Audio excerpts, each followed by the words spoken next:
বার কাউন্টারে বসে অনবরত ড্রিঙ্ক করছে জাঙ্কুক এবং মাঝে মধ্যে হাতে থাকা জ্বলন্ত সিগারেটে একবার করে টান বসাচ্ছে। জাঙ্কুক হচ্ছে একজন আন্ডারওয়ার্ল্ড মাফিয়া কিং। বয়স 21-এ পা রেখেছে। প্রচন্ড মেজাজি লোক বলা যায়। তার হাতে মানুষ খুন করা মানে হাতের ময়লা পরিষ্কার করা।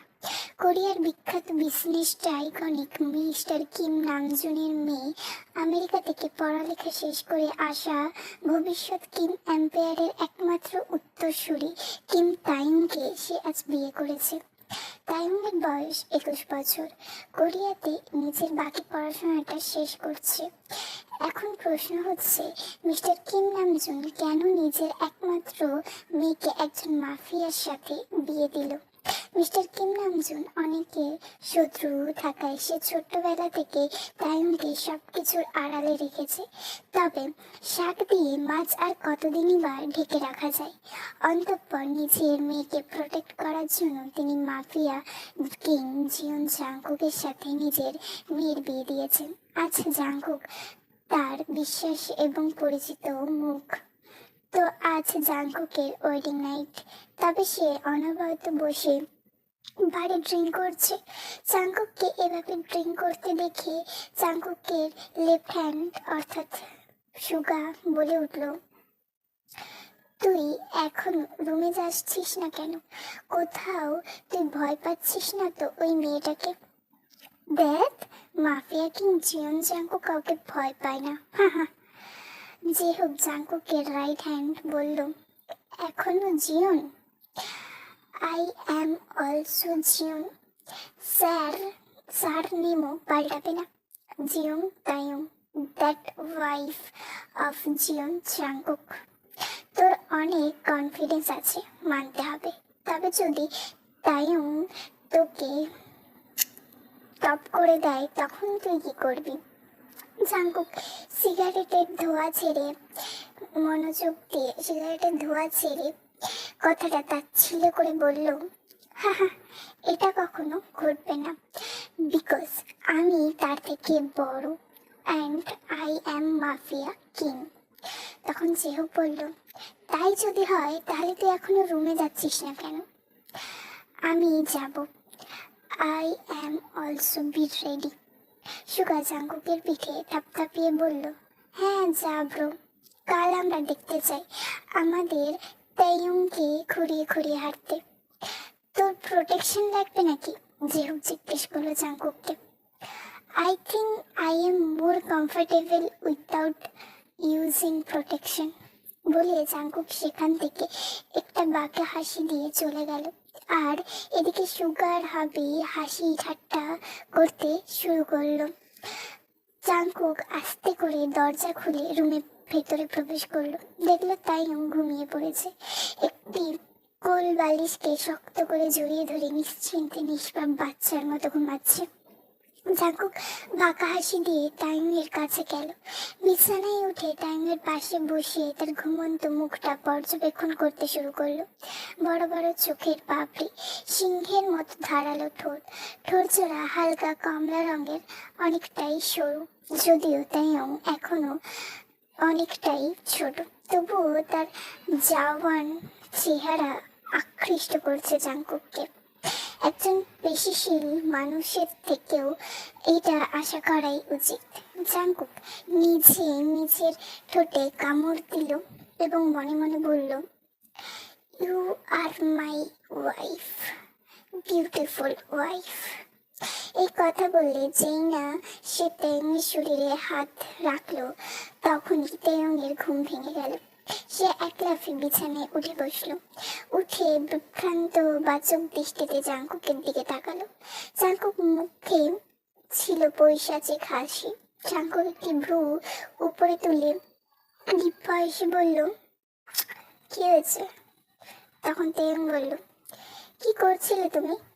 তাইয়ং একটি এত সুন্দর মিষ্টি স্বর শুনে জাংকুক অজান্তেই তার শরীরের মধ্যে দিয়ে এক শীতল শিহরণ বয়ে গেল। জাংকুক নিজের অজান্তেই কেঁপে উঠল। নিষ্পাপ গলায় আটকে যেতে শুরু করলো তার কথাগুলো। নিজেই শান্ত করে বলল, কি করছিলাম মানে? ওয়েডিং নাইট সেলিব্রেট করছি। তাই ও নিজের ঘড়ির দিকে তাকিয়ে বলল, ঘড়ির কাঁটায় 2:30 বাজতে চলেছে। এতক্ষণ কোথায় ছিলে তুমি? আর সরো, আমার ঘুম পাচ্ছে এখন। বলে তাইয়ং যেই না আবার শুতে যাবে তখনই জাঙ্কুক তাইয়ংয়ের হাত ধরে তাকে কাছে টেনে নিয়ে বলল, যে কয়টাই বাজুক না কেন, আমরা আজ আমাদের ওয়েডিং নাইট আজ এক্ষুনি সেলিব্রেট করব। তাইয়ং প্রথমে বিরক্ত করা দৃষ্টিতে জাঙ্কুকের দিকে তাকালো, তবে পরবর্তীতে যখন তার চোখে জাঙ্কুকের ঠোঁট এবং তার পারফেক্ট নেক এবং পাতলা কোমর চোখে পড়ল, তখন তাইয়ং আপনা আপনি নিজের জিভ নিজের ঠোঁটে বুলিয়ে একটি পারফেকশন এবং মিষ্টি স্বরে বলল, আচ্ছা, যদি তুমি এতটাই চাও তাহলে করি। বলে জাঙ্কুকের কোমর 2 হাত দিয়ে চেপে ধরে নিজের কাছে টেনে নিয়ে এলো। তারপর নিজে জিভ দিয়ে জাঙ্কুকের গলা আর গলায় যে তিলটি আছে সেটাকে চাটতে শুরু করলো, জিভ ঘোরাতে শুরু করলো। জাঙ্কুকের চোখ বড় বড় হয়ে আসলো। জাঙ্কুক তাইয়ংয়ের থেকে নিজেকে ছাড়িয়ে নিজের শ্বাস সামলিয়ে বলল, কি কি কি করছো? হ্যাঁ, কেন? ওয়েডিং নাইট সেলিব্রেট করছি। আমি ঘুমাবো, আমার ঘুম পাচ্ছে। কিন্তু তুমি না বললে? বললাম তো ঘুম পাচ্ছে, ঘুমাও। আচ্ছা, বলে তাইয়ং আবার শুয়ে পড়লো। জাঙ্কুকও কিছুক্ষণ পর তাইয়ংয়ের পাশে শুয়ে পড়লো। এভাবে বেশ কয়েকদিন কেটে যায়। তাইয়ং ইউনিভার্সিটি যায়, খায় দায় আর ঘুমায়, নিজের পড়াশোনায় মনোযোগ দেয়। এদিকে জাঙ্কুকও নিজের কাজে ব্যস্ত। সেদিনের পর থেকে তাইয়ংকে প্রায় অ্যাভয়েড করার চেষ্টা করছে সে। যেই ছিল মেশিনে, জাঙ্কুক আর সুগা বার কাউন্টারে বসে কাজের কথা বলছিল। তো তখনই সুগা হঠাৎ করে বলে উঠল, কিরে, কেমন কাটছে অ্যান্ড কেমন চলছে তোদের মাঝখানে সবকিছু? অবশ্যই ভালো। করছিস সেই দিন? না, সময় দিচ্ছি, ও ছোট মানুষ, সবকিছু বুঝুক তারপর এসব করব। করলে সম্পর্ক দৃঢ় হবে। আর তোর কেন মনে হলো ওকে সময় দেওয়াটা উচিত, আর তা করলে সম্পর্ক দৃঢ় হবে? দেখ, শুধু দুটো শরীরের মিল না, দুটো আত্মারও মিল। এত দুটো মানুষ আরো কাছাকাছি আসে, দুজন দুজনকে আরো গভীরভাবে চিনতে শুরু করে, বুঝতে শুরু করে। বুঝতে পেরেছিস? জাঙ্কুক হ্যাঁ সূচক মাথা নাড়ালো এবং বলল, তাহলে এটা আমরা তাড়াতাড়ি করা উচিত। না, এক্ষুনি করা উচিত, যা। বলে সুগা জাঙ্কুককে ঠেলে দিল। জাঙ্কুক নিজের রুমে গিয়ে দেখলো সেখানে তাইয়ং নেই। তাই জেসিকে জিজ্ঞেস করতে জেসি বলল, ইয়েস মিসেস কিং স্টাডি রুমে বসে পড়াশোনা করছে। ওকে, তুমি যেতে পারো। বলে অগ্রসর হলো স্টাডি রুমের দিকে। দরজা নক না করে প্রবেশ করলো ভেতরে। দরজা খোলার শব্দ শুনে তাইয়ং সেদিকে তাকালো। জাঙ্কুকের মুখে বাঁকা হাসি। তাইয়ং উঠে দাঁড়ালো। জাঙ্কুককে তাইয়ংয়ের কোমর জড়িয়ে ধরে তার ঘাড়ে ছোট ছোট কিস দিতে শুরু করলো। তাইয়ং বলল, কি করছো? ছাড়ো। কেন? তুমি আমার ওয়াইফ, তোমার সাথে আমার যা ইচ্ছে হবে আমি তাই করব, আমার সে অধিকার আছে। আচ্ছা, তাহলে অধিকার ফলাতে এসেছো তুমি, বেবি। বলেই জাঙ্কুককে উল্টো করে ডেস্কের সাথে পিন করে ফেললো তাইয়ং। কি করছো? চাচা ছাড়ো। না, আজ ছাড়বো না। বলে নিজের পরনে থাকা জামা কাপড় খুলতে শুরু করলো তাইয়ং। জাঙ্কুককে নিজের দিকে ঘুরিয়ে জাঙ্কুককে টেবিলের উপরে বসিয়ে দিল। জাঙ্কুক রেগে লাল হয়ে বলল, এসব আমার করার কথা না, তোমার কারণ। আর আমি এটা তোমাকে কে বললো? আমি মাফিয়া কিং, তোমার সাথে থেকে বয়সে অনেক বড়। তো তাই নিজের সব খুলে ফ্লোরে ছুঁড়ে মারলো। তারপর জাঙ্কুকের শার্টকেও সামনে থেকে ছিঁড়ে ফেলল। জাঙ্কুককে ছোঁয়ালে ভিজে ভিজে কিস আর বাইট করতে শুরু করলো। তার হাতের আঙুল জাঙ্কুকের ছোট ছোট রেড নিফেলগুলোকে পিঞ্চ করছিল। জাঙ্কুকের মুখ থেকে না চাইতো শব্দ বেরোচ্ছিল। এদিকে তেকান্ডো জাঙ্কুকের লিটিল কুকির সাথে লড়াই করছিল, কারণ দুজনেই দাঁড়িয়েছিল অলরেডি। তাই জাঙ্কুকের চোয়াল থেকে মুখ সরিয়ে জাঙ্কুকের একটি ছোট পিলে নিজের মুখে তুলে নেয় এবং তার নবজাতকের মতো সেক করতে থাকে, এবং হাত দিয়ে অন্যদিকেও সে সেম অ্যাটেনশন দিচ্ছিল। জাঙ্কুক তাইয়ুংয়ের লং হেয়ার দুই হাত দিয়ে চেপে ধরে, মাথা পিছনের দিকে হেলিয়ে দেয়। তেমন জাঙ্কুকের নিপিলগুলোকে অত্যাচার করার পর জাঙ্কুকের কোমরের দিকে ঝুঁকে পড়ল, তার পারফেক্ট বেলি বাটনে বাটারফ্লাই কিস দিতে শুরু করলো। এদিকে তার হাত জাঙ্কুকের প্যান্ট খুলতে ব্যস্ত। যখনই তেয়ং জাঙ্কুকের প্যান্ট খোলা শেষ, জাঙ্কুকের শরীরে শেষ অংশটুকু সে দেখতে পেল, মানে বক্সার খুলে তার লিটিল কুকির নিচে দুটো ডিম যাই হোক মুখে নেয়। তখনই জাঙ্কুকের হুঁশ ফিরে আসে। জাঙ্কুক লজ্জায় অন্যদিকে মুখ ঘুরিয়ে নেয়। তাই জাঙ্কুকের দুটো ডিমকে ছেড়ে দিয়ে দাঁড়িয়ে জোরে জাঙ্কুকের ইয়াল বলে বাইট করে। জাঙ্কুককে আরো বিরক্ত করার জন্য সে আরো বিভিন্ন রকম জিনিস করতে থাকে। বেবি বয় পিছনের দিকে ঘোরায়, অর্থাৎ তেয়ং জাঙ্কুককে পিছন দিকে ঘোরায়। জাঙ্কুক কিছু বলার আগে তেয়ং তার পিছনের দিকে ঘুরিয়ে তার কোমর টেবিলের সাথে ঝুঁকিয়ে নেয়। সে নিজেই দাঁড়িয়ে থেকে যে কোনো আসল জায়গায় নাগাল পায় সেই পজিশনে, তারপর নিজে ঠিক জায়গায় নিজেকে পারফেক্ট করে এবং নিজেকে জাঙ্কুকের মধ্যে ঢুকিয়ে নেয়।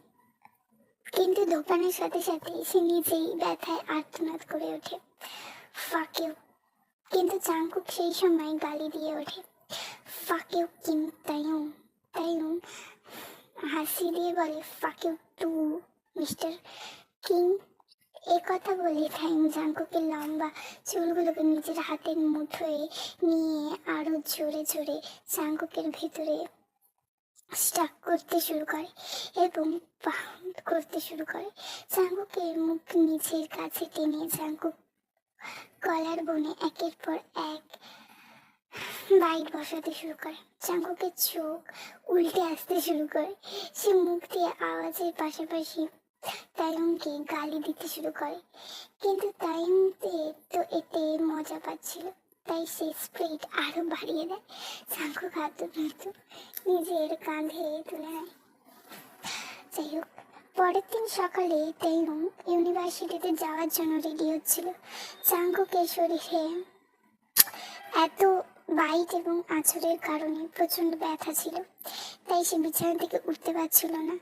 জাঙ্কুক তাইয়ুংকে রেডি হতে দেখে বলে, এত সকালে কোথায় যাচ্ছ তুমি? কেন? ইউনিভার্সিটিতে। হ্যাঁ যাও, বন্ধুদের সাথে গিয়ে ফুর্তি করো। তোমার তো কিছুই হয়নি। যা হচ্ছে, আমার বিছানা থেকে উঠতে ইচ্ছে করছে না আমাকে। তাই গিয়ে জাঙ্কুকের ঠোঁটের সাথে নিজের ঠোঁট জোরে 5 মিনিট কিস করতে থাকে। বেবি বয়, আমি পড়তে যাচ্ছি, ফুর্তি করতে নয়। আর আই থিঙ্ক তোমারও এ মজা লেগেছে কিছুটা হলেও। জাঙ্কুক মাথা নাড়িয়ে আর বলে, শোনো। বলো। নিচে সুগা অথবা জেহব থাকলে ওদেরকে বলে দিও আমি আজকে কোনো কাজে যাব না। কিন্তু কেন? এত কিছু বুঝতে হবে না তোমায়, কচু। তুমি শুধু যা বলার তা বলবে। আচ্ছা বাবা। তো জাঙ্কুক যেমন ধারণা ঠিক তেমনই। সুগা আর জেহব একদম সিঁড়িতেই দাঁড়িয়েছিল। তেয়ং যখন সেখান দিয়ে যাচ্ছিল তখন তেয়ং বলল, শুনুন, কুকি অসুস্থ, তাই ওকে ডিস্টার্ব করবেন না আপনারা, বলে চলে গেল। জেব তেয়ংকে পিছন থেকে দেখে বলল, কিরে শালা, তুই যে বললি করবে, কয় কি করছে? ব্রাদার সরি মিসেস তে তো পারফেক্ট ভাবে যাচ্ছে, চাইলে এসে দৌড়াতেও পারবে।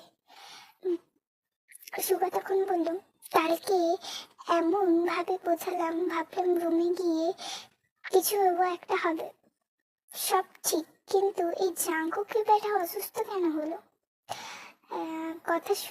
কথা শেষ যেই না দুজনে পিছনের দিকে ঘুরতে যাবে, তখন দেখলো জাঙ্কুক বেরিয়ে আসছে। জাঙ্কুক ঘুরে জাঙ্কুককে নিচে নামতে দেখে তখন দুজনে জাঙ্কুকের দিকে তাকায় এবং জাঙ্কুক তাদেরকে দেখে মনে মনে বলে, যেখানে বাঘের ভয় সেখানেই সন্ধে হয়। সো এদিকে জাঙ্কুক বিড়বিড় করতে করতে নিচের দিকে নামছে। তখন যেও বলল, এর তো দেখি অন্য কিছু হয়েছে, আই থিঙ্ক উল্টো। ছিছি, মান সম্মান সব ডুয়ালে নাকি? সুগা খিলখিল করে হেসে দিয়ে বলল, যাই হোক, কেউ তো কিছু করেছে। জাঙ্কুক সুগা আর জেহপের উপর প্রচন্ড রেগে যায়। তাদেরকে ধমক দেয়, আই মিন ব্ল্যাকমেল করে, তারা যদি এইখান থেকে না যায় এক্ষুনি তাদেরকে শুট করে উপরে পাঠিয়ে দেবে। সেই ভয়ে সুগা আর জেহব দৌড়াতে শুরু করে। আর জাঙ্কুক, আমি বুঝতে পারছি না তোমার শরীর কি সোনায় তৈরি, আমাকে একবারে কি অবস্থা করে ফেলেছে। গোটা গায়ে বাইট এবং মার্কের দাগ বসিয়ে দিয়েছে। না, এরকম ভাবে আর চলা যাবে না। সো কিছুক্ষণ সো এই গল্পটা এখানেই শেষ হলো। সো নেক্সট গল্পের জন্য অপেক্ষা করো। ভালো লাগলে like, comment, share and subscribe.